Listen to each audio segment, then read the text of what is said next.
Dragi skavti, če ste že gledali igro Peter Pan, se najbrž spomnite, kako je gusarski poglavar stalno pripravljal svoj poslovilni govor, kajti bal se je, da ne bi imel časa zanj, ko pride nanj vrsta za slovo od življenja. Z menoj je ravno tako. Čeprav še ni nastopil trenutek moje smrti, bo kmalu v teh dneh, zato bi vam rad poslal nekaj misli v slovo.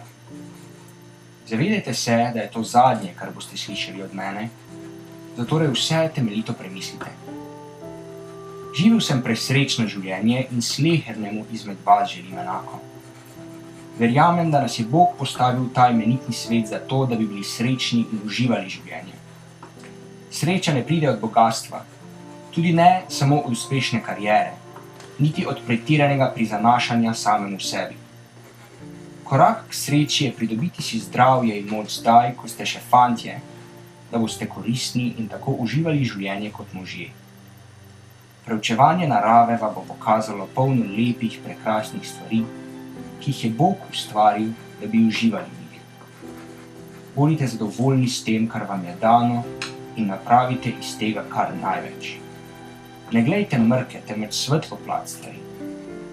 Prava pot k sreči vodi preko izkazovanja sreče drugim. Poskusite zapustiti ta svet za spoznanje boljši, kot ste ga prejeli. In ko boste vi na vrsti, da vzamete slovo od življenja, boste to storili srečni in prepričani, da ste dali vse od sebe, ne da bi zapravljali svoj čas.